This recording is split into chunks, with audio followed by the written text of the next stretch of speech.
नमस्कार दोस्तों, मेरा नाम है उज्जवल और आप देख रहे हैं माई पाठशाला। हर रोज़ सुबह 7 बजे मैं लेकर आता हूँ 9000 वर्ड्स की एक सीरीज। ये सारे के सारे वर्ड्स आपके PYV हैं और 90 क्लासेस में हम इस सीरीज़ को कंप्लीट करने वाले हैं। आज हमारा डे रहने वाला है 12 और हर रोज़ हम 100 वर्ड्स पढ़ते हैं, जिसमें से one word substitutions, idiom, phrases, fix preposition, phrasal verb, homophones सब कवर करता हूँ मैं, जिससे आपका कंप्लीट जो है प्रीवियस ईयर का वो कैप प्रिपेयर हो जाए। चाहे वो कैप के क्वेश्चन सॉल्व करना हो, चाहे फिलर्स के क्वेश्चन सॉल्व करना हो, चाहे स्पॉट द एरर में जो है आपको वो कैप का कोई क्वेश्चन आए, सारे के सारे क्वेश्चन हम कर पाएँ। इस सीरीज़ के माध्यम से हमारा टारगेट ये है कि 90 दिन जो हम पढ़ाई करेंगे इतनी तमीज़ से करेंगे कि हमारा वो कैप से आने वाला एक क्वेश्चन भी गलत नहीं होगा। इस पूरे के पूरे 90 डेज़ के क्लास के बाहर से एक सिंगल वो कैब आपके एग्ज़ाम में नहीं आएगा। अभी जब पेपर होगा तो मैं खोल के दिखा दूंगा इस सीरीज़ के बाद। CGL का पेपर अभी जो है जब होगा, MTS का पेपर अभी जब आने वाला होगा, पिछले सालों का अगर कहिए तो वो भी खोल के दिखा दूं मैं। इससे बाहर कुछ भी नहीं जाएगा। 1% 2% हो सकता है इस सीरीज़ से वो कैब बाहर हो जाए, वरना एक सिंगल वो कैब बाहर नहीं होगा।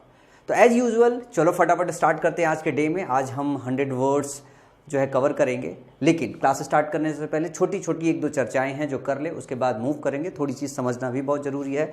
ये डायरी आपके पास है या नहीं है? अगर अब तक बनाई नहीं है आपने, ये डायरी पक्का बना लीजिए जो है, और जब तक डायरी नहीं बनाएंगे बात नहीं बनेगी। तो हम बात करते हैं आज सुबह सुबह सबसे पहले अपने इस छोटे से दिमाग को, जो कि मैं अपनी क्लासेस में बाउल से रिप्रेजेंट करता हूँ। और ये हमारा दिमाग जो है, इसके अंदर एक छोटी सी लीकेज है जिसको हम भूलने की टेंडेंसी कहते हैं, फॉरगेटफुलनेस बोल सकते हो आप। ये हमारे दिमाग की प्रॉपर्टी है। ये सारे बच्चे जितने भी आते हैं सबके दिमाग की प्रॉपर्टी है। वो पढ़ेंगे, वो भूलेंगे, वो पढ़ेंगे, वो भूलेंगे, वो पढ़ेंगे, वो भूलेंगे। लेकिन उसमें कौन अपना दिमाग ज़्यादा तेज़ी से लगा रहा है कि ये अगर भूल रहे हैं तो हम इसको बचाएं कैसे। तो आज टोटल हम 100 वर्ड्स अपने इस दिमाग में और ऐड करेंगे। और इसके पहले हमने टोटल 1100 शब्दों का कलेक्शन कर लिया है। 1100 शब्दों में अगर मैं बोलूं तो 400 शब्द ऐसे होंगे जो इस छोटे से लीक से बाहर निकलने की कोशिश कर रहे होंगे। आप एक रीसाइकिल का बटन लगाइए, जिसको हम रिवीजन कहते हैं, और इसको क्या काम कीजिए, अपने दिमाग में वापस से रीफिल कीजिए। इस पूरे काम के लिए आपको क्या करना पड़ेगा, वो कैप की क्लास स्टार्ट करने से पहले 40 मिनट आपको रिवीजन के लिए देना पड़ेगा। इस तरीके की आपके पास एक डायरी होनी चाहिए, जिसमें पढ़ने के बाद आप जो जो वोकैब्स डेली बेसिस पे भूल रहे हो उनकी अलग से लिस्टिंग करो। फिर रिवाइज करते वक्त इनको रिवाइज करो, दोबारा रिवाइज करो, तिबारा रिवाइज करो, चौथी बार रिवाइज करो। तो ये आपके दिमाग में रिफिल होने लगेगा, जिससे आपके दिमाग का जो 2 पोजिशन है, टेम्परेरी जो मेमोरी है, इस टेम्परेरी मेमोरी से जो है परमानेंट मेमोरी में आपका ट्रांसफ़र होना चालू हो जाएगा। समझ में आई बात?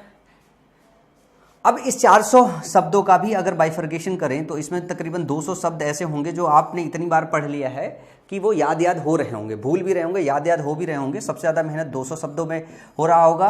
तो इसमें आपको मार्क करना पड़ेगा। आप इनको जो है सिंगल स्टार कर सकते हो, इनको डबल स्टार कर सकते हो, और इसी तरीके से आप अपने नोटबुक में उन्हें लिख सकते हो। रिवीजन सबसे सही तरीका है वो कैब याद करने का, और ये कंटिन्यूअस प्रोसेस है। आपको लगातार करते रहना पड़ेगा, तब जाके आप पूरे के पूरे 9000 वर्ड मेरे साथ अच्छे से प्रिपेयर कर पाओगे। अब देखो, मेहनत तो लगेगी, अगर मेहनत नहीं करोगे तो बात बनेगी नहीं।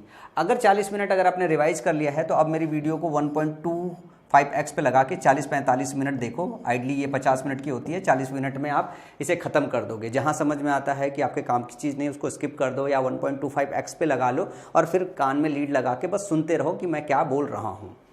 साथ में जैसे कि आपको पता है कि अभी MTS की हाल ही में नोटिफिकेशन रिलीज हुई है। 8500 के आसपास MTS में भी आपकी वैकेंसी आ गई है। 17,727 आपकी CGL में, 17,727 आपकी CGL की वैकेंसी है। ऐसे में बहुत सारे ऐसे बच्चे होंगे जिनकी बेसिक्स बहुत अच्छी नहीं होगी, जिनका ग्रामर अच्छा नहीं होगा, जिनका कॉम्प्रिहेंशन अच्छा नहीं होगा। वो ढूंढ रहे होंगे जो है कि कोई ना कोई बैच में एनरोल कर लें। तो वो कैप तो मैं मॉर्निंग में करा रहा हूँ, इसके बियॉन्ड आपको ना बैच की ज़रूरत है ना किसी की ज़रूरत है। बस इसे तमीज़ में कर लो, बस काफ़ी है, एक सिंगल वो कैप नहीं छूटेगा। अब रही ग्रामर की बात और कॉम्प्रिहेंशन की बात, तो हमने 2 तरीके की बैच लॉन्च किया है। एक तो हम पहले ये चाहते हैं कि अभी किसी बच्चे को जो है प्रोडक्ट बाई ना करना पड़े, बैच ना बाई करना पड़े हमारे यहाँ किसी के यहाँ। इसके लिए हमने एक सीरीज अनाउंस किया है, जिस सीरीज़ का नाम लिखा है स्पार्टन 1.0। और स्पार्टन रखने का एक अलग ही मीनिंग था इस बैच और सीरीज़ के नाम को रख के, लेकिन बेसिक पर्पज़ ये है कि जैसे वोकैब सुबह मैंने से करा रहा हूँ, तो मैं चाहता था कि मैं ग्रामर भी अच्छे से आपको करा दूँ। तो 5 से लेकर 6 बजे तक यूट्यूब पे मैं आपको कराने वाला हूँ इंग्लिश ग्रामर की पूरी क्लास। बहुत ऑर्गेनाइज स्ट्रक्चर में कराऊंगा। एक बार आपने सीरीज फॉलो किया तो आपको पूरा का पूरा ग्रामर वहीं कंप्लीट हो जाएगा। साथ में ग्रामर कंप्लीट करने के बाद कंप्रीहेंशन भी कंप्लीट करेंगे, फिर सैम्पल मॉक टेस्ट भी बहुत सारे आपको कराएंगे। इसके अलावा बच्चा अगर बहुत ही ज़्यादा कमज़ोर है, जिसको बिल्कुल बेसिक से पढ़ना है, तो वो माई पाठशाला ऐप पर जाए और वहाँ पे मेरा एक लाइव बैच स्टार्ट होने वाला है, वहाँ पे उस बैच को एनरोल कर सकता है। आइडली मैं उसकी प्राइस 1299 रखूँगा, 1 जुलाई से स्टार्ट होगा, 1 जुलाई के बाद। लेकिन जो बच्चे मेरे साथ वो कैप सीरीज़ में जुड़े हुए हैं या पहले से जुड़े हुए हैं, जो मेरे साथ बहुत पुराने समय से जुड़े हुए हैं, उनको अगर बैच में एनरोल करना है तो 30 तारीख से पहले वो मात्र 99 रुपीज़ देकर, ये गुरु दक्षिणा मान लीजिए, मेरे आपको पढ़ाने की एक गुरु दक्षिणा मान लीजिए। 99 रुपये की फीस क्या है यार, मतलब एक गर्लफ्रेंड को लेके अगर घूमने भी जाते होगे ना तो एक कॉफ़ी की कीमत होती है। और एक गुरु जी आपके जो है तकरीबन 200 घंटे पढ़ाएंगे, सुबह दोपहर शाम तीनों समय पढ़ाएंगे, कंटेंट बनाएंगे। तो 99 रुपीज़ की फ़ीस क्या है, ये वैलिडिटी आपकी पूरी 12 महीने रहेगी और पूरे 200 घंटे जब ये पढ़ाया जाएगा उसकी पूरी फीस 99 रुपये रखी है। तो सिर्फ ये इसलिए है कि हर बच्चा इनरोल कर ले और इनरोल करके मेरे साथ पढ़ाई करे। मैं बहुत पैशनेट होकर इस बार जो है सीजीएल में आपका रिजल्ट निकालूंगा। तो चलो आगे चलते हैं, आज की क्लास चालू करते हैं। और मैंने कुछ वर्ड्स हाईलाइट भी किया है, जो है कुछ वर्ड हाईलाइट भी किया हुआ है आज के दिन पे, जो मुझे लगा कि थोड़ा डिफ़िकल्ट हो सकता है आपके लिए। तो चलो स्टार्ट करते हैं। एक सबसे पहला वर्ड है जो आज हम पढ़ने वाले हैं, कॉमेमोरेट करना। इसका हिंदी मीनिंग अगर देखोगे तो कहते हैं पुण्य स्मरण करना। पुण्य स्मरण करने का मतलब है किसी को याद करना, लेकिन कैसे, अच्छे भाव से किसी को याद करना। तो जब आप किसी को कमेमोरेट करते हो, किसी को याद कर रहे हो, पुण्य स्मरण करते हो, तो अच्छे भाव से याद करते हो। जरा देखो इसके लिए पूरा स्टेटमेंट क्या आया था, to keep a great person और इवेंट इन पीपल्स मेमोरी। ऐसा क्या होता है कि कोई एक ऐसा बढ़िया वाला इवेंट हुआ हो या कोई बढ़िया पर्सन हो जिनके साथ हमारी जो इंटरेक्शन है वो बहुत सही रही हो, या जिनको हम बहुत इज्जत की नज़र से देखते रहे हो, या कुछ ऐसा इवेंट घटा हो, अगर हम उसको याद कर रहे हो तो उसको क्या बोलते हैं, कॉमेमोरेट करना, पुण्य स्मरण करना, अच्छे भाव के साथ किसी को स्मरण करना या इज्जत के साथ, रिस्पेक्ट के साथ किसी को स्मरण करना। तो इसके लिए स्टेटमेंट याद रखिए, to keep a great person और इवेंट। ये पर्सन को भी याद करना हो सकता है, इवेंट को भी याद करना हो सकता है, किसमें, अपनी मेमोरी में। कि टू कीप रखना ए ग्रेट पर्सन और इवेंट इन पीपल्स मेमोरी, कहते हैं ना कि कोई ऐसा इवेंट बहुत भव्य हुआ हो और वो अगर आपके पास अगर याद हो और वो इज्जत के साथ आप याद कर रहे हो तो आप कॉमेमोरेट करते हो, पुण्य स्मरण करते हो। उसके बाद एक अगला शब्द है स्पोरेडिक। स्पोरेडिक का एक सिनोनिम्स, ये सिनोनिम्स एंटोनिम्स में बहुत आता है, ये सिनोनिम्स एंटोनिम्स में बहुत आता है स्पोरेडिक। इसका एक और शब्द आता है इंटरमिटेंट। उसका मतलब होता है रुक कर। इंटरमिटेंट का मतलब होता है रुक कर, कभी चला कभी रुका, कभी चला कभी रुका। तो स्पोरेडिक का मतलब ये होता है कभी कभी। इसके लिए स्टेटमेंट क्या आया था, अकरिंग एट इरेगुलर। अकरिंग का मतलब अकर होना या होना, एट इरेगुलर इंटरवल्स, रेगुलर नहीं इरेगुलर, लगातार ना होना, रुक कर होना, इंटरवल्स इन टाइम, टाइम में अगर कोई चीज़ रुक कर हो रही है तो उसको स्पोरेडिक बोलते हैं या इंटरमिटेंट बोलते हैं। ये बहुत आपके सिनोनिम्स एंटोनिम्स में आता है, तो इसको याद रखिएगा। अगला है एडुलेशन। एडुलेशन का मतलब होता है किसी की चापलूसी करना, कहते हैं ना चापलूस। तो ये बहुत कॉमन है जो हम जानते हैं, चापलूस शब्द। अंग्रेजी में चापलूस को एडुलेशन बोलते हैं, चापलूसी को। अब एडुलेशन के लिए जो स्टेटमेंट आया वो क्या आया है, एडमायरेशन एंड फ्रेज। एडमायर करना मतलब किसी की तारीफ करना, फ्रेज करना तारीफ या प्रशंसा करना जो है, तो तारीफ और प्रशंसा, admiration and phrase, that is greater than necessary. जितनी जरूरत है अगर उससे ज़्यादा आप एडमायरेशन कर रहे हो या फ्रेज या प्रशंसा कर रहे हो तो उसको क्या बोलते हैं, उसको चापलूसी बोलते हैं। क्या बोलते हैं, उसको चापलूसी बोलते हैं। और अंग्रेजी का जो शब्द है चापलूसी के लिए वो क्या है, एडुलेशन। समझ में आई बात, बहुत आसान सा शब्द है, आई थिंक आपको याद हो गया होगा। अगला शब्द है आपके पास kind endorsement and guidance. Kind endorsement and guidance. अब इसको देखो मैंने हाईलाइट किया हुआ है, अगर मैं अपनी कॉपी में दिखाना चाहूँ तो मेरी कॉपी में मैंने ये शब्द लिखा हुआ है।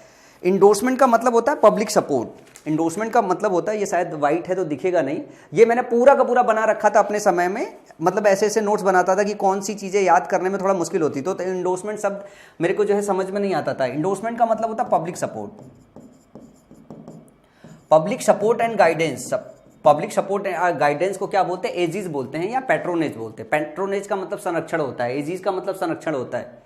तो क्या हो रहा है कि पब्लिक सपोर्ट और गाइडेंस की बात कर रहे हैं। अगर पब्लिक आपको सपोर्ट कर रही है, उसकी गाइडेंस में हो, इसका मतलब आपको संरक्षण दिया जा रहा है। क्या दिया जा रहा है, संरक्षण दिया जा रहा है। और इसका जो दूसरा सिनोनिम होगा वो होगा पैट्रोनेज।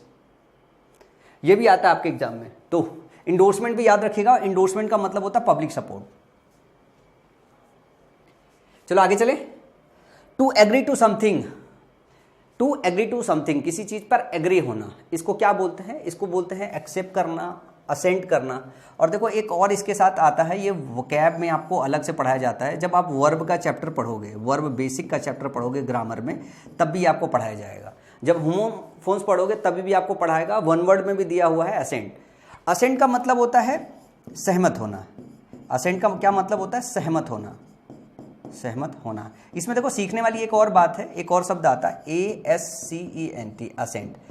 असेंट का मतलब होता है चढ़ाई। जैसे पहाड़ों पे चढ़ाई या ऊंची जगह पे चढ़ाई करते हो तो उसकी स्पेलिंग है ASCENT आती है और इसकी स्पेलिंग में ASSENT आती है। तो इसको याद करना पड़ता है। असेंट ASCENT, इसका मतलब चढ़ाई होता है। असेंट और डिसेंट ये हमेशा याद रखिए, बचपन में हम लोगों ने बहुत याद किया था। असेंट और डिसेंट, असेंट मतलब चढ़ना, डिसेंट मतलब उतरना। अब साथ में क्योंकि इनका प्रोनाउंसिएशन 99% सेम है, तो असेंट जब बोला जाता है ASS जिसकी स्पेलिंग में आता है, उसका मतलब होता है सहमति। क्या होता है? उसका मतलब होता है सहमति। चलो अगले शब्द की तरफ मूव करते हैं, ये याद रखिएगा दोनों। मैं यहाँ पे लिख भी देता हूँ ताकि आपको याद रह जाए।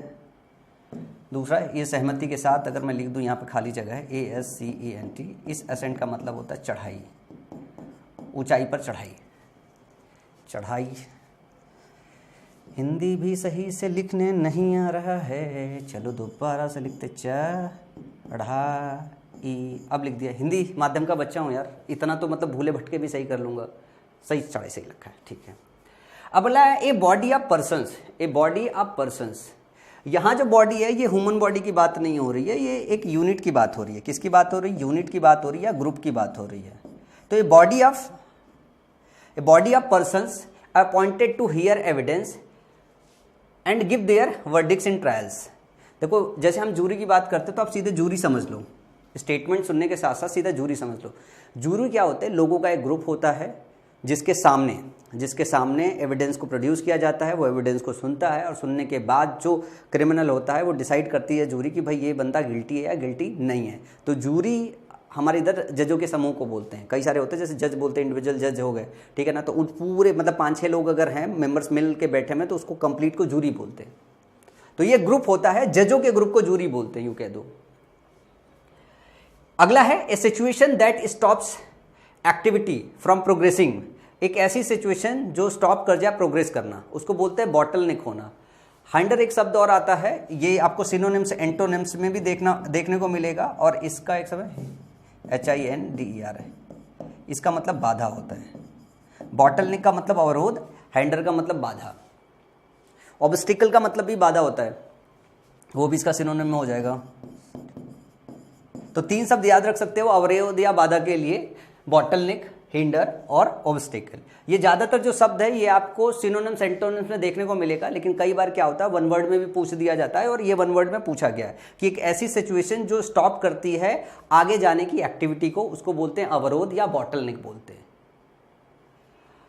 अगला है ग्रोइंग एग्जिस्टिंग एयर। एयर में ग्रो करने वाला, एयर में जिंदा रहने वाले को क्या बोलते हैं? एरियल बोलते हैं। स्पेलिंग ध्यान से याद रखिएगा, एरियल की स्पेलिंग AERIAL, एरियल। ये हवा में उगने वाले को एरियल बोलते हैं। एक होता है स्टॉर्म। स्टॉर्म अपने आप में बहुत तेज हवा होती है। स्टॉर्म क्या होती है? बहुत तेज हवा होती है। लेकिन एक स्टॉर्म भी और एग्रेसिव होती है कि हम स्टॉर्म को भी वायलेंट लगा के एक एग्जेक्टिव लगा के बोलते हैं वायलेंट स्टॉर्म। मतलब इसको ऐसे समझिएगा, जैसे मान लो हवा धीरे धीरे चल रही तो इसको क्या बोलेंगे? विंड। ये अगर तेज चलने लगी, बहुत तेज चलने लगी, जब आंधी तूफान टाइप का आता है, हवा बहुत तेज चलने लगती है, तो इसको हम क्या बोल देते हैं? स्टॉर्म बोल देते हैं, स्टॉर्म बोल देते हैं। लेकिन ये स्टॉर्म अगर और वायलेंट हो जाए तो उसको क्या बोलते हैं? उसको टेम्पेस्ट बोल देते हैं। उसको क्या बोलते हैं? टेम्पेस्ट बोल देते हैं, टेम्पेस्ट बोलते हैं। तो टेम्पेस्ट जब भी आए इसका मतलब क्या है? वायलेंट स्टॉर्म, वायलेंट स्टॉर्म, बहुत तेज तूफान। बहुत तेज तूफान जो है वो क्या बोला जाता है? टेम्पेस्ट बोला जाता है। तो याद रखिएगा कि अगर हम बोल रहे हैं कि तेज हवा है तो स्टॉर्म बोलेंगे, और अगर बहुत वायलेंट स्टॉर्म हो गया तो उसको टेम्पेस्ट बोलते हैं। तो ये ग्रेविटी वाली बात है, ये भी एक तरीके की हवा है, लेकिन इसकी ग्रेविटी बहुत पीक पे है।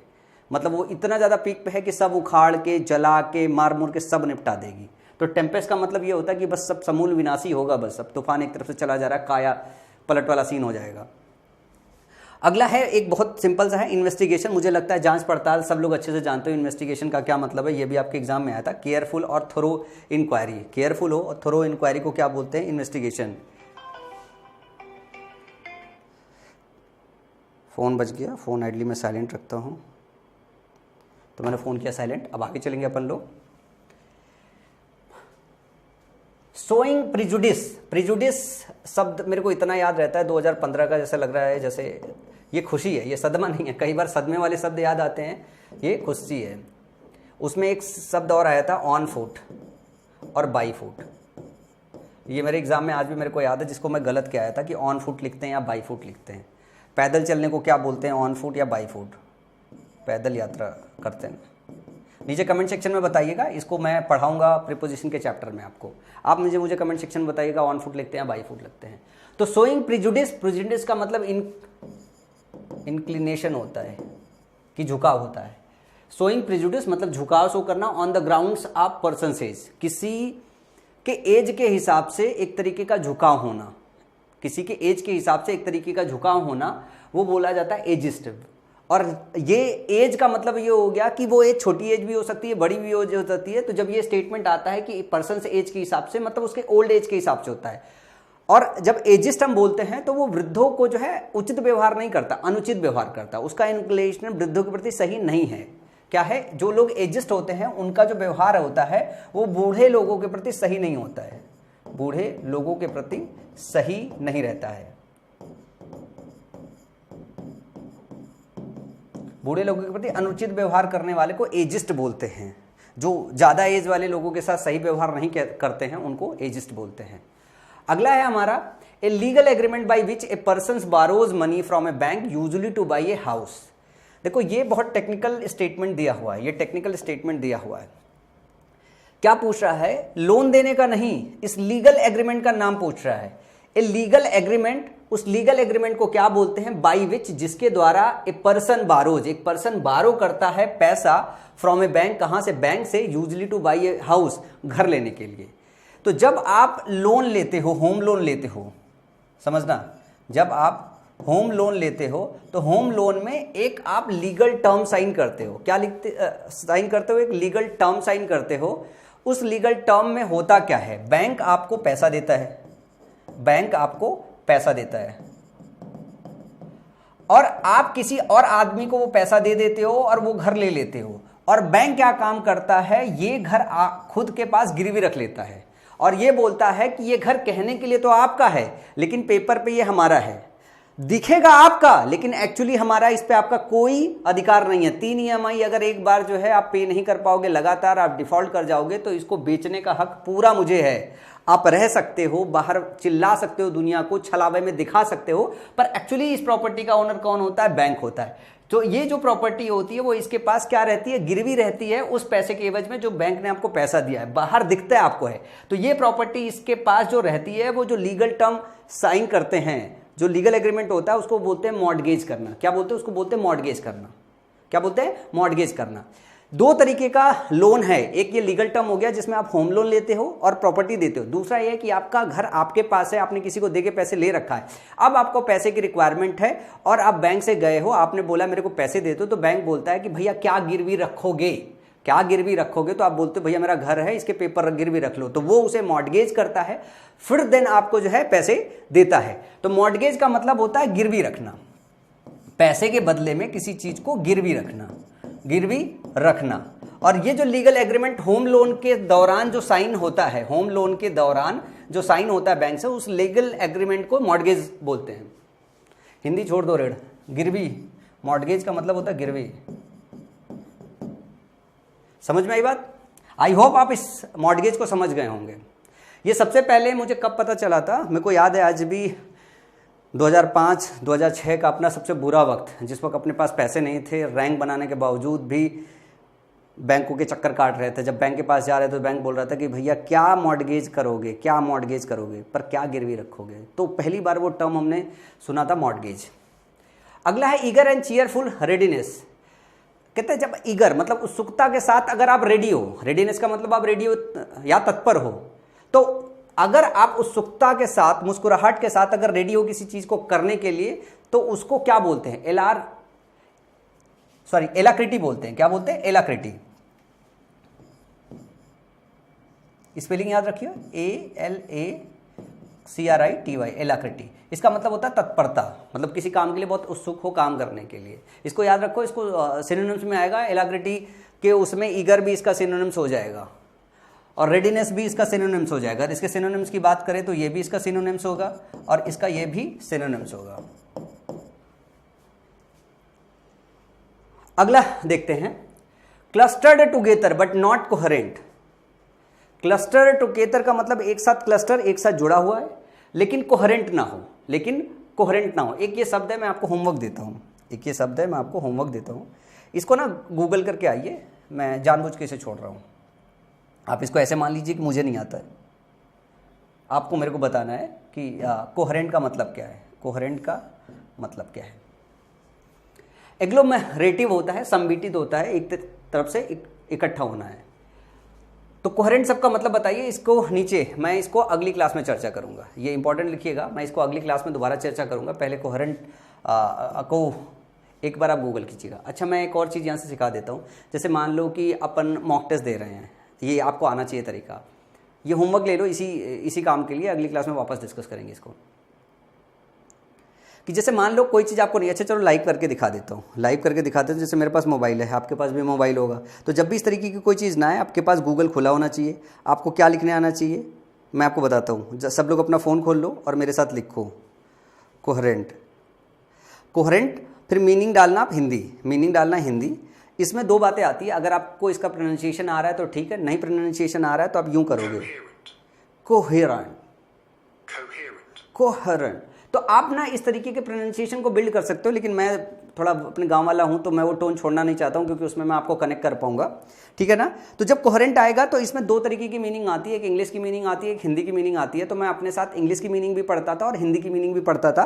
तो इसमें क्या है, स्पष्ट सुसंगत बोलते हैं, स्पष्ट और सुबोध। कोहेरेंट का मतलब स्पष्ट और सुबोध होता है। अंग्रेजी में लिखा है clear and easy to understand या लॉजिकल। कोहेरेंट का मतलब लॉजिकल। क्या हो गया? कोहेरेंट का मतलब लॉजिकल। अब आपको बात यहां से समझ में आ जाएगा कि क्लस्टर टुगेदर एक साथ क्लस्टर्ड हो लेकिन वो लॉजिकल ना हो, ठीक है ना, बट नॉट लॉजिकल, या संगत ना हो या सुसंगत ना हो, मतलब उनका आपस में मैच ना खा रहा हो। और क्लस्टर टुगेदर हो पर आसपास में कोई जो है वो ना कर रहा हो, मैचिंग ना हो, तो इसको क्या बोलते हैं? एग्लोमरेटिव। अब जैसे मान लो यहां पे हिंदी मैंने लिखा है संपीड़ित, तो संपीड़ित का मतलब समझ में नहीं आएगा। तो एग्लोमेरेटिव जो है, इसको प्रोनाउंस करने में दिक्कत आ रहा होगा। फिर आपको क्या काम करना है? सेम यही काम करना है, आपको यूं निकालना है फोन, और ये काम करने आना चाहिए। ये तो मान लो मैं पढ़ा रहा हूं, एग्लोमरेटिव, मीनिंग डालोगे आप, फिर आपको मिल जाएगा क्लस्टर टुगेदर पर नॉट कोहेरेंट। ये आपकी मीनिंग ऐसे ही आएगी, और इसमें से आप मीनिंग हिंदी डालोगे, वापस समूहबद्ध आ जाएगा इसकी मीनिंग, या संपीड़ित आ जाएगा, या संचयी। तो इसका जो सही शब्द हिंदी में जो आएगा, जैसे समूहबद्ध, ये संपीड़ित आ गया, और इसका दूसरा हिंदी आया है समूहबद्ध, एग्लोमरेटिव, एक साथ जुड़ा हुआ, समूहबद्ध एक साथ जुड़ा हुआ। अब जैसे ही समूहबद्ध आया तो हिंदी मीनिंग आपके सेंस में समझ में आती है, फिर आप एग्लोमरेटिव समझ पाओगे। अभी अपन क्या है, अपन तो अंग्रेजी से ही सीख समझ जाते हैं, तो ज़्यादातर कोशिश यही करते हैं कि हम हिंदी में सीखने के बाद भी इंग्लिश का जो स्टेटमेंट है वो जरूर पढ़े। ये उन शब्दों के साथ कीजिएगा जब आप सैंपल मॉक लगाने जाते हैं। जब सैंपल मॉक लगाने जाते हैं तो उसमें हर सैंपल मॉक का जब एनालिसिस करेंगे तो 10-12 शब्द ऐसे मिलेंगे जिसकी मीनिंग आपको पता नहीं होगी। इसी तरीके की डायरी बना के रखिए, जब खत्म हो जाए तो उन सारे शब्दों को लिख के गूगल करके और सबकी मीनिंग रख लीजिए, और कंटिन्यूअस उसको रिवाइज कीजिए। जितने भी मॉक टेस्ट में ऐसे आए सब के सब रिवाइज कीजिए, और स्पेशली फर्स्ट टाइम जो आप दीजिएगा वो प्रीवियस ईयर के मॉक दीजिएगा। जब प्रीवियस ईयर के मॉक सारे के सारे खत्म हो जाए तब नए मॉक लगाइएगा। प्रीवियस ईयर का बगैर मॉक लगाए हुए नए मॉक मत लगाइएगा, अदरवाइज क्या होगा, आपकी तैयारी बहुत खराब हो जाएगी। वो सारे बच्चे ऐसे होते हैं जो previous year first second third round नहीं जाते हैं और पहले कोई दूसरा मॉक टेस्ट करने लगते हैं कि नहीं नया क्वेश्चन आएगा तो कैसे कर पाएंगे। नया नहीं कर पाओगे, नया एग्जाम में कोई नहीं कर पाता है। समझ में आया? तो ये गूगल करने का तरीका भी आना चाहिए। स्पेशली मैं उन बच्चों को बता रहा हूं जो बच्चे गांव देहात से आते हैं, जिनको ये सारे काम नहीं करने आते हैं। और आज के समय में बच्चे और बहुत तैयार होकर आ रहे हैं, तो मुझे लगता है कि कुछ ही एक बच्चे होंगे जो ये काम नहीं कर पा रहे होंगे, लेकिन आज के बाद वो कर पाएंगे। ये कंटिन्यूअस काम कीजिएगा। अगला है the congenital absence of pigmentation in the eyes and skin and hair. देखो कॉन्जेनिटल का मतलब होता है सिंस बर्थ या सिंस बिगनिंग, सिंस बर्थ या फिर सिंस बिगनिंग, शुरुआत से। कॉन्जेनिटल का मतलब होता है शुरुआत से। तो यूं कह सकते हो जन्म से जिसके आईज में, स्किन में और हेयर में पिगमेंट की कमी हो, जन्म से जिसके आईज में, स्किन में, हेयर में कमी हो, उसको क्या बोलते हैं? उसको बोलते हैं एल्बिनिज्म, और हिंदी में इसको बोलते हैं रंगहीनता। पिगमेंट की कमी है तो रंगहीनता है, उसे रंग पहचानने में दिक्कत हो रही है। इसको अंग्रेजी में क्या बोलेंगे? एल्बिनिज्म। क्या बोलेंगे? एल्बिनिज्म। अगला है डिपेंडेंट ऑन चांस, ठीक है ना, डिपेंडेंट ऑन चांस। एलियोटरी जो है ये शब्द है, एलियोटरी, इसका मतलब है संयोगधीन, बाई चांस होता है। ये शब्द भी मैंने अपने पास रख रखा था, इसका एक सिनोनिम्स आएगा जो आपको मिलेगा, ये आपको सिनोनिम सेंटेंस में देखने को मिलेगा। इसका एक सिनोनिम जो आपको ऑप्शन में मिलेगा वो मिलेगा रैंडम। रैंडम का मतलब बाई चांस ही तो होता है ना, या फिर आप बाई चांस लिख सकते हो, बाई चांस। तो सवाल क्या हो रहा है? डिपेंडेंट ऑन चांस, जो चांस पे डिपेंडेंट हो, जो संयोग पे डिपेंडेंट हो, उसके लिए अंग्रेजी का जो सही शब्द है वो क्या है? एलियोटरी, एलियोटरी। अगला है a raised platform in building. Building के अंदर एक जो रेज्ड प्लेटफॉर्म होता है उसको क्या बोलते हैं? वॉकवे बोलते हैं। रास्ता होता है एक बिल्डिंग के अंदर जो थोड़ा सा हाइट पे होता है। ए सिस्टम ऑफ नेमिंग थिंग्स, मतलब एक ऐसा सिस्टम जिससे हम किसी चीज का नेम करते हैं, चीजों का नेम करते हैं, उसको क्या बोलते हैं? उसको नॉमनक्लेचर बोलते हैं। उसको क्या बोलते हैं? उसको नॉमनक्लेचर बोलते हैं। ये बहुत आपके एग्जाम में आता है और बायोलॉजी में बहुत इस्तेमाल होता है, शब्दावली भी जिसको बोलते हैं। एक और शब्द है जिसको मैं सिखाना चाहूंगा, वन हु हेट्स वुमेन। एक शब्द आता है जिसको बोलते हैं मीसो, ध्यान से समझना। मीसो का मतलब होता है हेट, नफरत करना। आईएसटी का मतलब होता है पर्सन, ये पर्सन को रिप्रेजेंट करता है। और गाइन, जीवाईएन, गाइन जो शब्द होता है वो वुमेन को रिप्रेजेंट करता है, वुमेन को रिप्रेजेंट करता है। इन्हीं तीनों को मिला के बनता है जो औरतों को नफरत करे। वुमेन के लिए क्या शब्द निकालोगे? गाइन, ठीक है, एन है, जीवाईएन गाइन है। हेट के लिए मीसो शब्द है, और पर्सन के लिए वन की बात करें तो आईएसटी है। अब इसको लगा दो, मीसो गाइनिस्ट, महिला से नफरत करने वाला, महिला द्वेषी।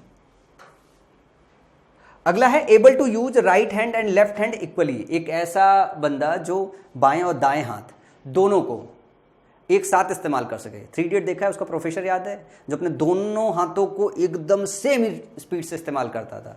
तो उसके पास कौन सी क्वालिटी थी? एम्बीडेक्स्ट्रस होने की क्वालिटी थी। एक ऐसा आदमी जो लेफ्ट और राइट दोनों, जैसे मैं यहाँ पे अगर बाएं हाथ से इस्तेमाल करूँ तो मैं लिख नहीं पाऊंगा। वैसे मेरी राइट हैंड वाली भी जो राइटिंग है वो थोड़ी कचड़ी है, औरों से तो बेहतर है पर अपने नज़र में थोड़ी सी हल्की है। मैं इंप्रूव कर रहा हूँ कि मैं राइटिंग अच्छी कर पाऊँ। समझ में आया? तो ये रहा आज के वन वर्ड, और ये सारे एक बार अगर आपने वीडियो देख लिया तो सब याद हो जाएगा। अब बात करते हैं ईडियम्स की।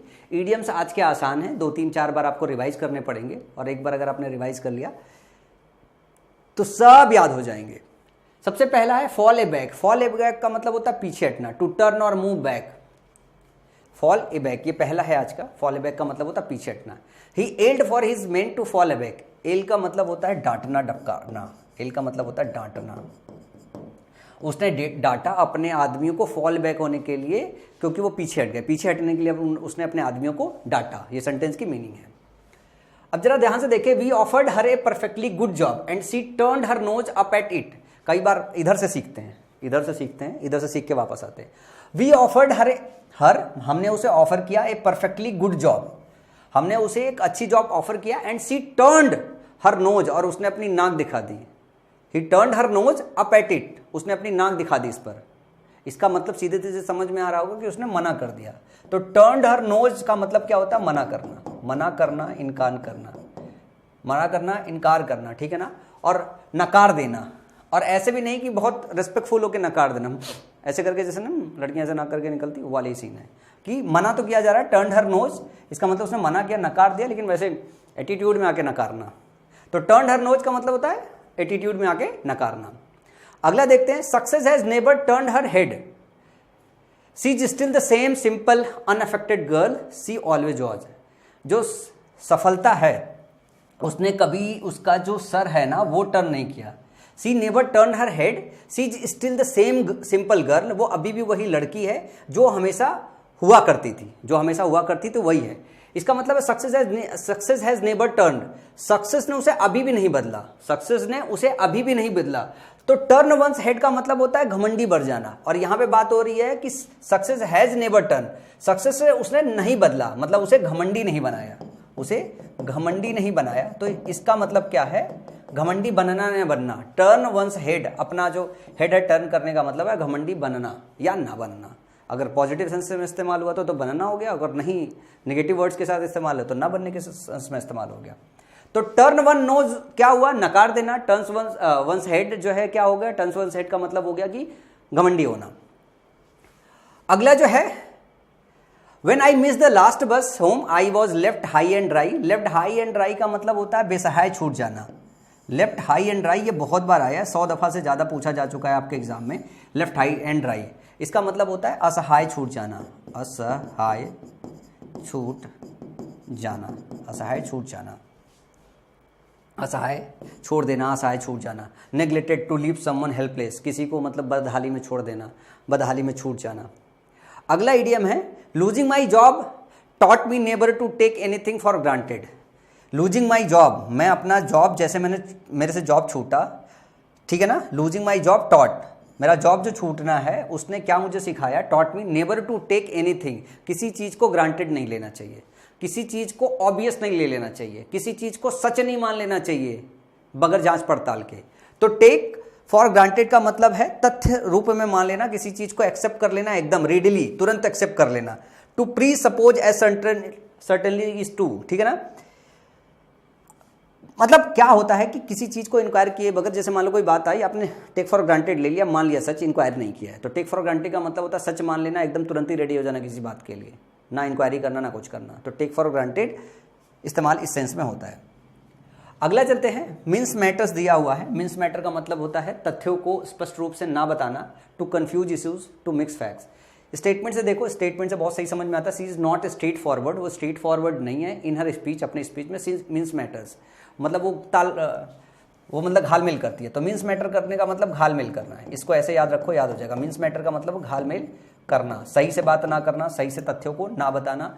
मिन्स मैटर कर रहे हो मतलब आप घालमेल कर रहे हो, टाल मटोल कर रहे हो। अगला है, he is always trying to curry favour with the boss. Curry favour करने का मतलब हो गया चापलूसी करना। बॉस के साथ जब करी फेवर करते हो तो उसकी चापलूसी करते हो, तो चापलूसी करना, चापलूसी से कृपा पात्र बनना। अगला है, my parents set their face against me marrying her so we eloped. मेरे पेरेंट्स ने क्या किया, अपना जो फेस है वो अगेंस्ट मेरे कर लिया है, ठीक है। Set their face against me, set one's face against someone, ये हो गया सेट देयर फेस अगेंस्ट, ये आपका ईडियम है। तो मेरे पेरेंट्स ने क्या किया, भाई माँ किसी लड़की की जाऊँगा, अगर मेरे माँ बाप जो है अपना जो फेस है वो अगेंस्ट मेरे कर लेंगे, इसका क्या मतलब, अपोज कर रहे हैं ना। तो सेट वंस फेस अगेंस्ट का मतलब होता है विरोध करना, अपोज करना। अपोज वो भी कैसा है, स्ट्रांगली। अब सवाल एग्जाम्पल ऐसे दिया हुआ कि मेरे माँ बाप ने वो किया तो मैं इलोप कर गया। इलोप का मतलब जो प्रेमी जोड़ा है उसके भागने को इलोप बोलते हैं। इलोप जो शब्द होता है प्रेमी जोड़े के भागने को बोलते हैं। तो भागी जाएगा आदमी, भाई मोहब्बत एक ऐसी चीज़ है जो किसी की नहीं सुनती है। His anger was unreasonable, a storm in a tea cup. Storm in a tea cup, ये आपके एग्जाम में तकरीबन 30-40 दफ़ा तो पूछा गया है। इसका मतलब होता है बहुत छोटे मैटर में, बहुत छोटा सा ट्रिवियल मैटर हो उस पर गुस्सा हो जाना, मतलब अथकी उसमें बकचोदी कर लेना जो है। तो कमोशन, ये भी बहुत आता है आपके सिनोनिम्स एंटोनिम्स में, सिनोनिम्स एंटोनिम्स में ये भी बहुत आता है शब्द आपके। इसका मतलब होता है क्रुद्ध होना, कमोशन, क्रुद्ध होना।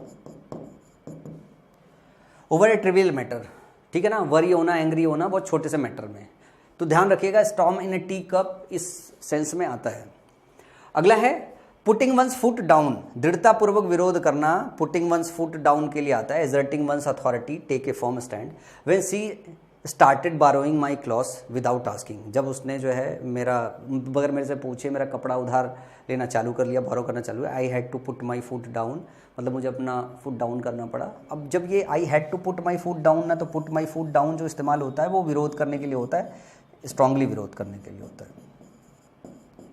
मना करते हैं, हम विरोध करते हैं और दृढ़तापूर्वक मना करते हैं कि नहीं भाई नहीं ले जाना है तो नहीं ले जाना है, नहीं ले जाना है तो नहीं ले जाना है। ये सारे इडियम्स है 3-4 बार जब आप स्टेटमेंट से पढ़ोगे और ज़्यादा आसानी से याद होगा, आप इसकी हिंदी से भी पढ़ोगे तो भी आसानी से याद हो जाएगा।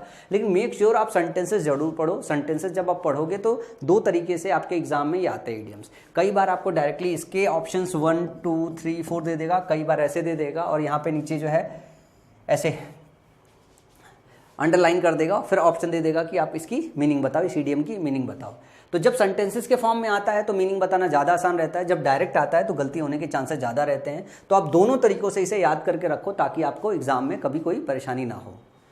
चलो अगले सेक्शन पे मूव करते हैं। यह है वर्ड सीरीज। वर्ड सीरीज में चलो थोड़ा आज और सिखाता हूँ कि वर्ड सीरीज और कैसे से अच्छे से याद कर सकते हैं। देखो इसमें क्या काम करो, जैसे ऑप्शन लिखा हुआ है, ऑप्शन का मतलब होता है अश्लील, ऑप्शन का मतलब होता है अश्लील। अब क्या काम करो, इससे रिलेटेड जितने भी शब्द हैं उन शब्दों को इसके साथ पैरेलल डाल लो, मतलब पैरेलल डाल लो। मैं जब अपने समय में तैयारी करता था तो उस टाइम पे किरण की एक बुक आती थी प्रैक्टिस बुक, उसको मैंने 3 बार लगाया था, किरण की प्रैक्टिस बुक। तो उसमें एक वो दिया हुआ था सिनोनिम्स एंटोनिम्स में, तो ऐसे स्लैश करके दिया रहता, जैसे पहला शब्द दिया है, फिर ऐसा शब्द दिया, फिर ऐसा शब्द दिया, फिर ऐसा शब्द दिया, ऐसा शब्द। उसके बाद एक यहाँ पे हिंदी मीनिंग दिया रहता था, हिंदी मीनिंग। तो ये सारे शब्दों की हिंदी मीनिंग मैं इससे रिलेट कर लेता था और तब उसके बाद मेरे को याद हो गया था। और जो मतलब मेरे सेंस में नहीं आता था फिर उसको गूगल कर लेता था, उसकी हिंदी मीनिंग अलग से ढूंढ लेता था, फिर वो मेरे सेंस में बैठ जाता था। चलो ऑप्शन की बात करें, सीन का मतलब होता है देखना या कोई दृश्य हो गया। अगर ऑप्शन की बात कर रहे हैं कोई अश्लील दृश्य हो गया, सीन का मतलब क्या हो गया, दृश्य हो गया। और अगर ऑप्शन कह रहे हैं तो मतलब वो जो दृश्य देखने लायक नहीं है, इसका मतलब अश्लील हो गया। सैलासियस इसका एक सिनोनिम्स है, ठीक है ना, घृणित होता है। रिपग्नेंट मतलब होता है जिसको आप रिपग कर सको, ठीक है ना, मतलब दुर्गंधपूर्ण, देख ना सको, सूंघ ना सको। आउटरेजियस, आउटरेजियस का मतलब होता है कि बहुत मतलब ऐसा विरोध करने लायक, जैसे बोलते हैं आउटरेजियस रिमार्क, किसी ने कुछ बोल दिया और फिर हमने ये बोला ये this is an outrageous remark, तो इसका मतलब यह है कि वो नहीं सुनने देखने लायक नहीं है, समझ रहे हो ना, बर्दाश्त करने लायक नहीं है। तो ये सारे के सारे शब्द आपको याद करना पड़ेगा। कोर्स का मतलब होता है कि घृणित, एक तरीके से घृणित। सैलासियस का मतलब घृणित, रिपग्नेंट का मतलब गंदीला, घृणित, ना देखने लायक, ऑप्शन ही। ऑट्रेजियस हो गया। इसी तरीके से कोई चीज़ डिसेंट हो, कोई चीज़ मैग्निफिसेंट हो, भव्य हो, इनोसेंट हो, कोई फॉर्मल हो, इसके एंटोनिम्स में आ जाएगा। अब डिसेंट और इनडिसेंट का फर्क क्या होता है भाई, डिसेंट आपने एंटोनिम में लिया है तो इनडिसेंट इसके सिनोनिम्स में हो जाएगा। तो offensive or disgusting by accepted standard of morality and decency, ये इसका पूरा हिंदी मीनिंग था, मतलब सॉरी इंग्लिश मीनिंग था। अब वन वर्ड में भी डायरेक्टली ऐसे लाइन देके पूछ सकता है, ऐसे डायरेक्ट लाइन देके पूछ सकता है। तो वर्ड याद करने में थोड़ी मुश्किलात होती है, बहुत इसमें प्रैक्टिस करनी पड़ती, बहुत रिपीट करना पड़ता है, बहुत रिवीजन करना पड़ता है, लेकिन यही तरीका है, आपको याद करना पड़ेगा। अगला है जेन्युइन। जेन्युइन का मतलब हम ये मतलब बहुत कॉमन सा शब्द है जो हम जानते हैं। जेन्युइन का मतलब असली या सच्चा।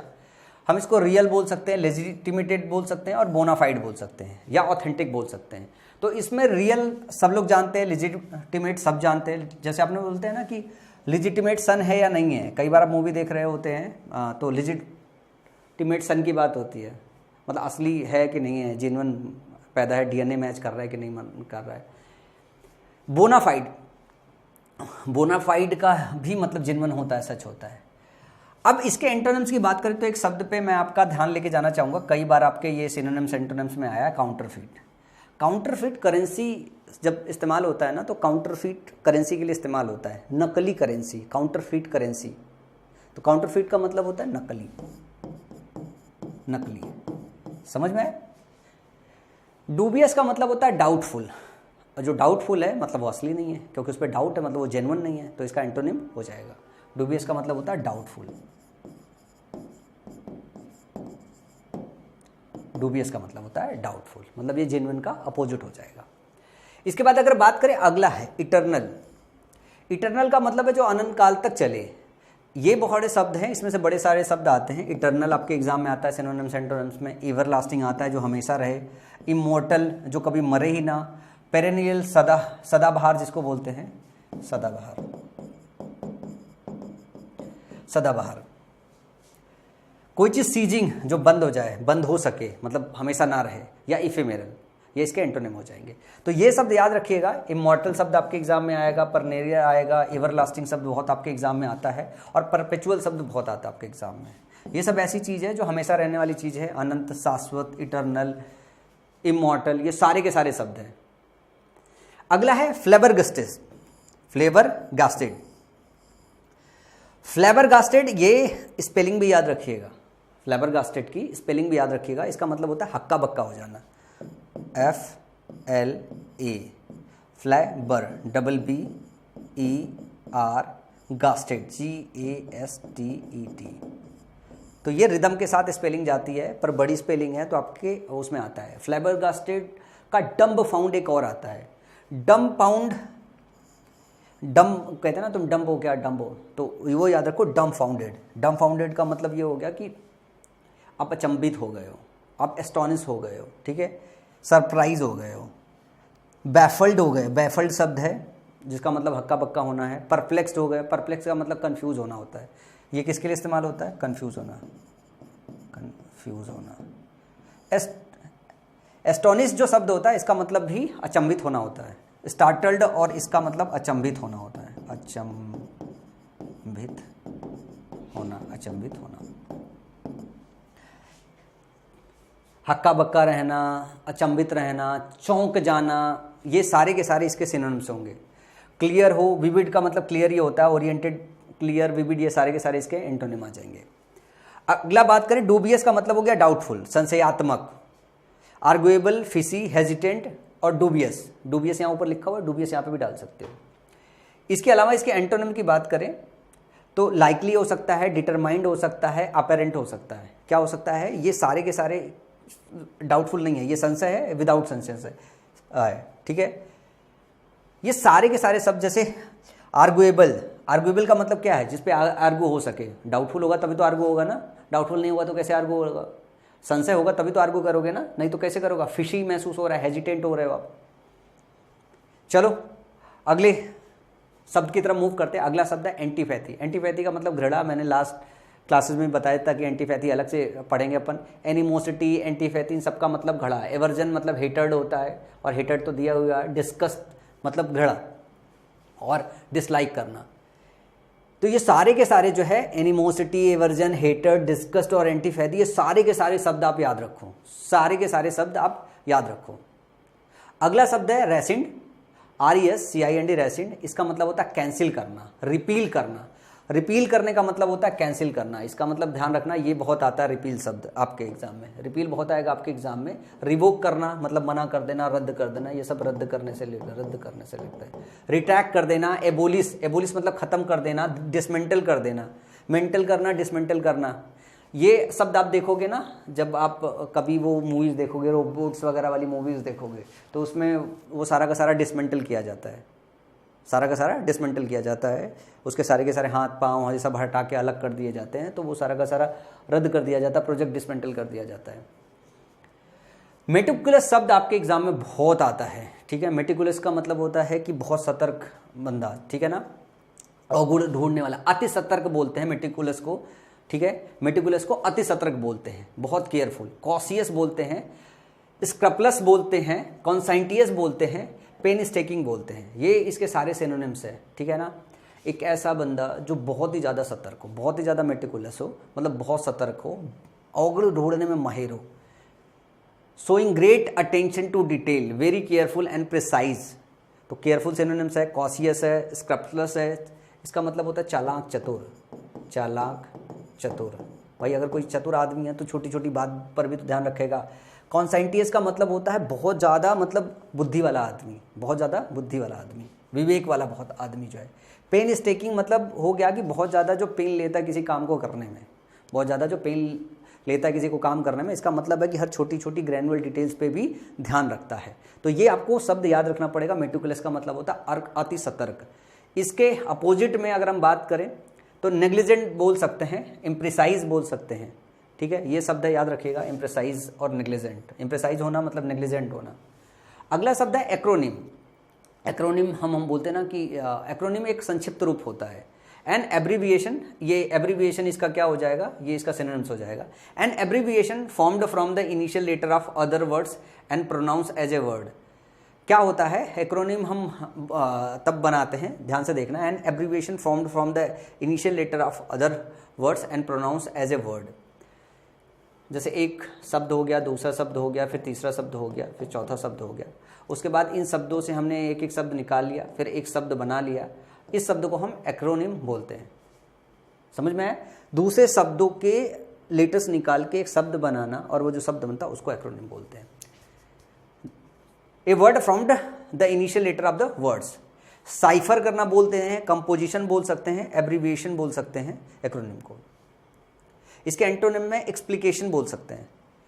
तो एक्रोनिम का मतलब होता है संक्षिप्त रूप, और इसको डिटेल में जानने के लिए ये वन वर्ड में पूछा जा सकता है। ठीक है, तो ये क्या होता है, इसको ऐसे समझ लो कि एक शब्द ये हो गया, दूसरा शब्द हो गया, तीसरा शब्द हो गया, चौथा शब्द हो गया, पांचवा शब्द हो गया, इससे निकाल लिया, एक इससे निकाल लिया, इससे निकाल लिया, इससे निकाल लिया, और इससे अपन ने क्या किया, एक शब्द बना लिया इसको याद रखने के लिए। तो ये क्या हो गया, संक्षिप्त रूप हो गया इन चारों का, इसको एक्रोनिम बोलते हैं।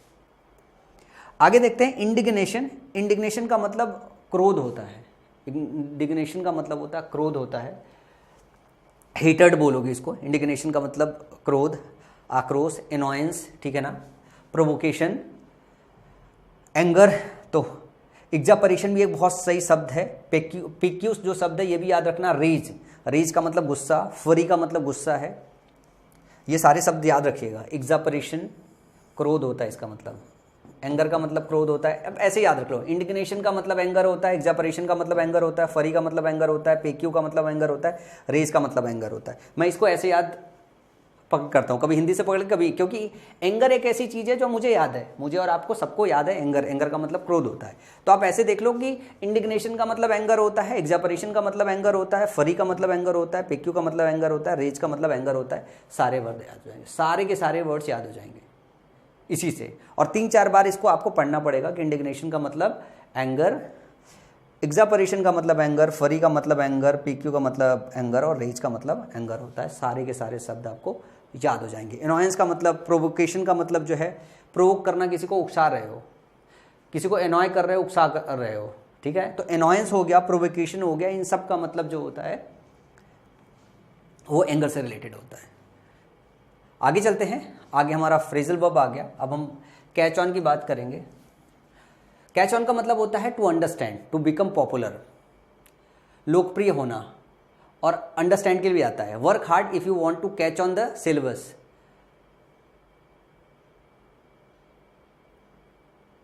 मेहनत करो, वर्क हार्ड, तुम बहुत मेहनत करो, if you want to catch on the syllabus, अगर तुम सिलेबस को कैच ऑन करना चाहते हो, उसे समझना चाहते हो, तो तुम क्या करो, बहुत मेहनत करो। कैच ऑन अगर करना चाहते हो, सिलेबस को समझना चाहते हो तो बहुत मेहनत करो। The fashion will soon catch on, the fashion which soon catch on, इसका मतलब है कि जो फैशन है सून कैच ऑन हो जाएगा, जो फैशन है सून कैच ऑन हो जाएगा, मतलब जल्दी ही पॉपुलर हो जाएगा। तो यहां समझने से रिलेटेड मीनिंग में, समझने से रिलेटेड मीनिंग में कैच ऑन का इस्तेमाल है। यहां पॉपुलर होने से, फेमस होने से रिलेटेड मीनिंग में, फेमस होने से रिलेटेड मीनिंग में कैच ऑन का यूज है। तो ये दोनों मीनिंग में इस्तेमाल होता है कैच ऑन। कैचअप विथ का मतलब होता है टू स्टॉप बीइंग बिहाइंड, किसी को जब आप कैचअप विथ करते हो तो उसके बराबर पहुंच जाते हो। Work hard to catch up with them, मेहनत करो ताकि उसके बराबर पहुंच जाओ। तो जब किसी को पकड़ना है, मेहनत करके उसके बराबर पैरेलल पहुंचना है, तो आपको कैचअप विथ करना पड़ेगा। कैचअप विथ करने का मतलब होता है किसी के बराबर पहुंचना, किसी से बराबरी करना। Work hard to catch up with them, मेहनत करो, कठिन परिश्रम करो ताकि कैचअप अप करो राम, श्याम, मोहन, सोहन के साथ, मतलब उसके साथ बराबरी पे पहुंचो। तो कैच ऑन की दो मीनिंग है, एक है समझना, एक है समझना, अब इसको ऐसे याद करना, और दूसरा है फेमस होना, दूसरा है फेमस होना। ये दोनों मीनिंग में इसका इस्तेमाल होता है। चांस अपान का मतलब होता है अचानक से मुलाकात होना, get by chance to meet, या get by chance. I chanced upon one of my friend, मतलब मेरी अचानक मुलाकात हुई। चांस अपान का मतलब होता है meet by chance, meet by chance, अचानक मुलाकात होना। चांस अपान का मतलब अचानक मुलाकात होना, अचानक मुलाकात होना।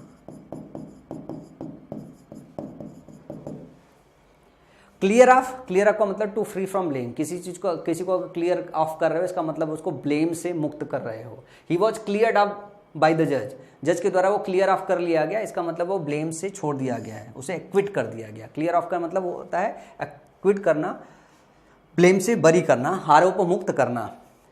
क्लोज इन का मतलब टू इनसर्कल क्लोजली, चारों तरफ से घेरना। The police personnel closed in on the suspect, जो पुलिस पर्सनल है उसने क्या किया है, क्लोज इन ऑन किया है, मतलब चारों तरफ से घेर लिया है, चारों तरफ से इनसर्किल कर लिया है, चारों तरफ से घेर लिया है। अच्छा मैं बताऊं, जो आज मैंने आपको पढ़ाया है इसमें एक जो आने वाला है, जो आपके एग्जाम में आता है, मतलब ये कभी ना कभी आया है लेकिन जो लगातार आने वाला है मैं उनको हाईलाइट करता हूं। एक तो ये आता है, ये आपके एग्जाम में आता है, ये मतलब आपको देखने को मिलेगा आपके एग्जाम में। और इसमें बाकी कभी काल को एक आध बार पूछ दिया गया है, जरूरी नहीं दोबारा पूछे, लेकिन क्लोज टेस्ट में और बाकी जगहों पे अगर ये याद रहेगा तो सेंटेंस समझने में बहुत मदद मिलेगा। इनकी हिंदी पूरा प्रॉपर याद रखिएगा, अगर याद नहीं रखोगे तो बहुत प्रॉब्लम होगी। इसके बाद अगला चलेंगे हम लोग, फिक्स प्रीपोजिशन की बात करेंगे। मैंने बोला था कि एग्री आएगा, अगले दिन चर्चा करेंगे डिटेल पे, आज इसको और डिटेल में चर्चा करते हैं, बहुत इंपॉर्टेंट है। हर साल एग्री आता है, हर साल आता है, किसी ना किसी के सेट में हर साल आता है। तो एग्री विथ डिस्कस किया था लास्ट टाइम पे कि एग्री विथ आता है। एग्री विथ क्या होता है, पर्सन के साथ। जब किसी पर्सन के साथ करते हो तो आप एग्री विथ करते हो। जब किसी पॉइंट पे होता है तो एग्री ऑन होता है, और एग्री टू होता है वो व्यूज होता है। और ये एग्री टू व्यूज होता है जब आपका स्पेशली व्यूज ये कीवर्ड इस्तेमाल हो, जैसे he agree to all my views, यहाँ पे व्यूज ये कीवर्ड इस्तेमाल है, तो व्यूज के साथ एग्री में बीच में हम प्रीपोजिशन टू का इस्तेमाल करते हैं। एक बात याद रख के बस इसको खत्म कर दीजिए। उसके बाद याद रखिएगा कि जब ये प्रीपोजिशन विथ आएगा तो पर्सन के साथ इसका इस्तेमाल करते हैं, तो ये भी खत्म हो जाएगा। After much discussion they agreed, अच्छा agree I have agreed with him, मैं उसके साथ एग्री हो गया। तो जब किसी पर्सन की बात करते हैं तो आप एग्री विथ का इस्तेमाल करते हैं।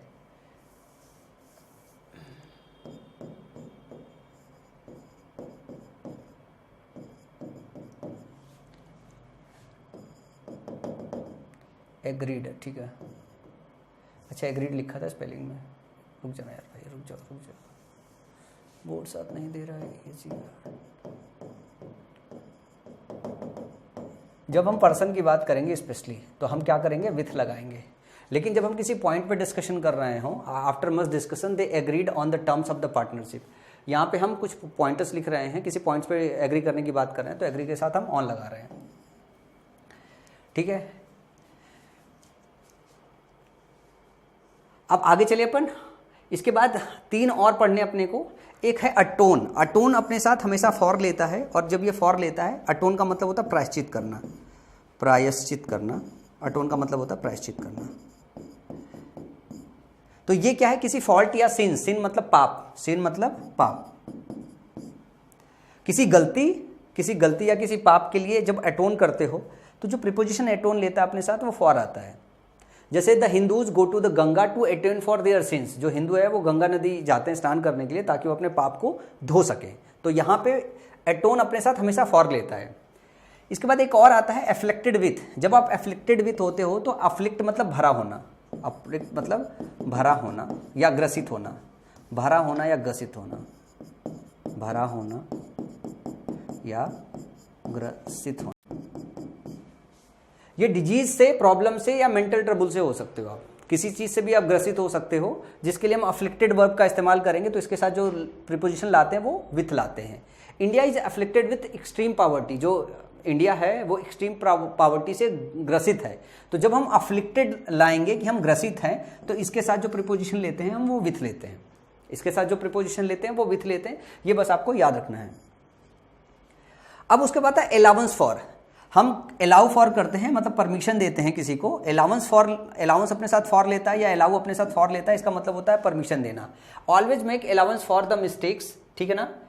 अच्छा, allow for of the others and pardon them. Always make allowance for the mistakes of others and pardon them, मतलब ये कह रहा है कि आप हमेशा इस तरीके से परमिशन दे के रखो कि कोई अगर मिस्टेक करे तो वो सुनो और उसे माफ कर दो। तो आप जो अलाउंस होता है उसको वो अपने साथ प्रीपोजिशन फॉर लगाता है, अलाउ भी अपने साथ फॉर लगाता है। समझ में आया? तो जब हम फिक्स प्रीपोजिशन पढ़ते हैं, ध्यान रखिएगा फ्रेजल वर्ब और फिक्स प्रीपोजिशन में फर्क क्या आया है, दोनों दिखते एक तरीके के हैं। जब हम फिक्स प्रीपोजिशन लगाते हैं तो हमको ये समझना पड़ता है ये अपने साथ यही वाला फिक्स प्रीपोजिशन लेता है। जब हम फ्रेजल वर्ब पढ़ते हैं तो हम वहाँ पे वो देखते हैं कि उनकी जो मीनिंग हमें समझ में आती वो उनकी एक्चुअल मीनिंग नहीं होती, वो उनकी एक्चुअल मीनिंग नहीं होती है, उनकी दूसरी मीनिंग होती है जो हमको याद करना पड़ता है। तो फ्रेजल वर्ब और फिक्स प्रीपोजिशन में यही चीज़ है कि ध्यान रखते वक्त फिक्स प्रीपोजिशन में कि ये अपने साथ ये लेता है। अगर एक से ज़्यादा आप प्रीपोजिशन ले रहे हैं अलग अलग कंडीशन में तो उनकी मीनिंग भी फिक्स प्रीपोजिशन के समय पर अपने को याद रखनी पड़ती है। डील इन और डील विथ दोनों याद रखिएगा। जब आप डील विथ करते हो तो पर्सन के साथ करते हो, जब डील इन करते हो तो आप व्यापार करते हो। ये भी सबसे ज़्यादा पूछे जाने वाला जो है आपका फिक्स प्रीपोजिशन का एक सेक्शन है। मैं यहीं लिख देता हूँ, डील इन इसका मतलब होता है व्यापार करना।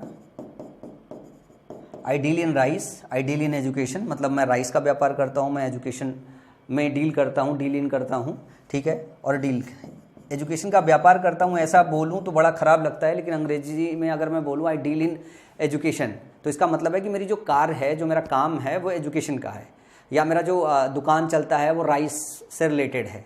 लेकिन शिक्षा के समय में ये टर्म इस्तेमाल करना डील इन की नहीं, हम इसमें व्यापार कर रहे हैं तो थोड़ा बुरा लगेगा, अपने को भी बुरा लगता है यार कि अपन ऐसा नहीं कि इसमें व्यापार कर रहे हैं। व्यापार बुरा शब्द भी नहीं है यार, लोग कहते हैं व्यापार बुरा शब्द है, नहीं, व्यापारी बहुत अच्छे लोग होते हैं, व्यापार बुरी चीज़ नहीं है। शिक्षा का अति व्यापारीकरण बहुत बुरी बात है, शिक्षा का अति व्यापारीकरण बहुत बुरी बात है। चलो आगे चलते हैं, ये हमारे आज के रहे फिक्स प्रीपोजिशंस। अब इसके बाद बात करते हैं, कुछ एक शब्द है जो आपको याद रखना पड़ेगा। देखो, एक होता है एस्पायरेशन। एस्पायरेशन का मतलब होता है आकांक्षा। आकांक्षा मतलब एम्बिशन हमारी होती है, हमारी डिजायर होती है, हमारी इच्छा होती है। I did not realise you had political aspiration, कि मुझे नहीं पता कि तुम्हारी जो पॉलिटिकल एस्पायरेशन है कि आपको पॉलिटिक्स में जाना है। तो एस्पायरेशन का सिनोनिम्स आपका डिजायर या एम्बिशन हो जाएगा, ठीक है। एक और शब्द है जो आपके कई बार देखने को मिलेगा, स्पर्जेंस। मैं पढ़ता हूं इसको ताकि मैं स्पेलिंग भी याद रख सकूं और मीनिंग भी याद रख सकता हूं। इसका मतलब होता है स्लैंडर करना, किसी को छीटा कसी करना, छीटा कसी करना। और कलंक, आप स्पर्जन में देखोगे तो आपको कलंक भी हिंदी मीनिंग देखने को मिलेगा, लेकिन छीटा कसी करना याद रखोगे तो ज़्यादा आसान रहेगा। तो स्पर्जेंस का मतलब स्लैंडर होता है। I would not want to cast aspersions on your honesty, मैं तुम्हारे ईमानदारी पे कोई छीटा कसी नहीं करना चाहता हूँ, कोई स्लैंडर नहीं करना चाहता हूँ, कोई बात नहीं बोलना चाहता हूँ। तो ये स्पर्जेंस ऐसे याद रखो। एस्पायरेशन इसको याद रखोगे, इसको एस्पायरेशन याद रखो, इसको स्पर्जेंस याद रखो, कभी इनकी मीनिंग में कोई फर्क नहीं पड़ेगा, मतलब वो कंफ्यूजन नहीं होगा। अगर इसको एस्पायरेशन और इसको एस्पायरेशन भी अगर याद रखोगे तो दिक्कत होगा। इसको स्पर्जन याद रखो, इसको एस्पायरेशन याद रखो, कभी इनकी मीनिंग में फर्क नहीं पड़ेगा। मैं तो इसको ऐसे ही याद रखा हूँ। फिर दूसरा है एवर्ट और एडवर्ट। एवर्ट का मतलब टालना होता है, to prevent something bad from happening, किसी चीज़ को घटित होने से पहले उसको टाल देना होता है। Talks are taking place in an attempt to avert a strike, जो बातचीत है वो चल रही है ताकि स्ट्राइक टाला जा सके, अवर्ट किया जा सके। तो एवर्ट मतलब टालना होता है, लेकिन एडवर्ट का मतलब होता है संकेत करना, refer to. He adverted briefly to the news of the day, उसने एडवर्ट टू किया मतलब उसने संकेत किया, उसने रिफर किया। तो रिफर टू का मतलब होता है और एडवर्ट का मतलब होता है संकेत करना, रेफरेंस देना, संकेत करना। समझ में आई बात? तो एवर्ट और एडवर्ट दोनों अलग अलग शब्द हैं, इनको याद रखिएगा। और आज हमारे टोटल कंप्लीट हुए 1200 शब्द, ठीक है ना। इन 1200 शब्दों को एक बार प्रॉपर अच्छी तरीके से रिवाइज करो, जो है खूब मेहनत करके रिवाइज करो, जो है। मैं इसका टेस्ट मैं कब से बोल रहा हूँ, पिछली 3 क्लासेस से, कि मैं टेस्ट प्लान कर रहा हूँ, अभी टेस्ट बना रहा हूँ, मतलब इन पे टेस्ट बनाने में भी थोड़ा टाइम लगेगा। तो मैं इन सारे पर जो है टेस्ट फॉर्म कर रहा हूँ, और वो टेस्ट में आप अगर इसको अच्छे से पढ़ के आओगे, मेरे साथ टेस्ट दोगे, तो आपका आत्मविश्वास बहुत बढ़ेगा। मैं किसी दिन अनाउंस करता हूँ टेस्ट, जिस टेस्ट को हम तेज करेंगे, क्योंकि मैं यहाँ से पढ़ा के तो चल ही रहा हूँ। अब टेस्ट कंडक्ट करने में आपको देखना है कि आप कितनी जल्दी जल्दी उनकी मीनिंग बता सकते हो, और सारे शब्दों की मीनिंग बताना है, 1 शब्द की, 2 शब्द की, 3 शब्द की मीनिंग नहीं बताना है। तो आज की क्लास अपन यहीं क्लोज करते हैं, और मेरे साथ स्पार्टन्स 1.0 बैच में जुड़ना बिल्कुल मत भूलिएगा, अगर आप चाहते हो मेरे साथ सिलेक्शन पाना तो चलो अपना ख्याल रखिए और जम के रिवीजन कीजिए, जम के मेहनत करते रहिए। जाते जाते ये भी बता दूं, ये डायरी जरूर बनाइए, डायरी नहीं बनाएंगे वो कैब अच्छे से प्रिपेयर नहीं होगा।